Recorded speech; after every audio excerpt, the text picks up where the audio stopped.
18வது மக்களவைக்கான தேர்தல் நிறைவு பெற்றிருக்கும் நிலையில் தற்போது நாடாளுமன்றத்திற்கான எம்பிக்கள் மக்களால் தேர்ந்தெடுக்கப்பட்டுள்ளனர்.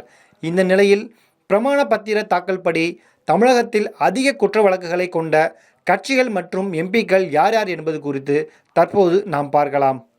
தமிழகத்தில் மக்களவைத் தேர்தலில் போட்டியிடும் வேட்பாளர்கள் தேர்தலுக்கு முன்பாகவே அவர்கள் வேட்புமனு தாக்கல் செய்யும் போது தங்கள் மீதுள்ள குற்ற வழக்குகள் குறித்து பிரமாண பத்திரத்தில் குறிப்பிட்டிருந்தனர்.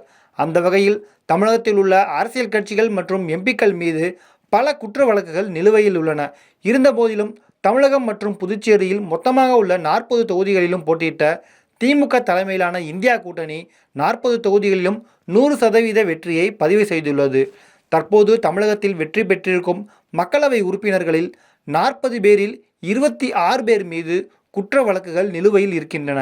அதாவது சுமார் 65% தமிழகத்தை சேர்ந்த எம்பிக்கள் மீது குற்ற வழக்குகள் பதிவாகி இருக்கிறது.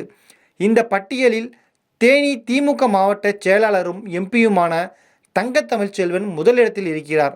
அவர் மீது 17 வழக்குகள் நிலுவையில் இருப்பதாக குறிப்பிடப்பட்டுள்ளது. இதேபோல் 2ஆம் இடத்தில் சிவகங்கை எம்பியும் காங்கிரஸ் பிரமுகருமான கார்த்திக் சிதம்பரம் மீது 10 குற்ற வழக்குகளும், 3ஆவதாக திண்டுக்கல் மார்க்சிஸ்ட் கம்யூனிஸ்ட் கட்சியின் மாவட்ட செயலாளரும் எம்பியுமான சச்சிதானந்தம் மீது 9 குற்ற வழக்குகளும், 4ஆவதாக நடிகரும் கன்னியாகுமரி மக்களவை தொகுதி எம்பி மற்றும் காங்கிரஸ் பிரமுகருமான விஜய் வசந்த் மீது 8 குற்ற வழக்குகளும் நிலுவையில் இருக்கின்றன. அரசியல் கட்சி ரீதியாக இதை நாம் பார்த்தோம் என்றால் அதிகப்படியாக 125 குற்ற வழக்குகளோடு பாரதிய ஜனதா கட்சி முதலிடத்தில் இருக்கிறது. 50 குற்ற வழக்குகளுடன் திமுக 2வது இடத்திலும், 32 வழக்குகளுடன் காங்கிரஸ் 3வது இடத்திலும், 23 வழக்குகளுடன் அதிமுக 4வது இடத்திலும், 20 வழக்குகளுடன் பாட்டாளி மக்கள் கட்சி 5வது இடத்திலும் இருக்கிறது.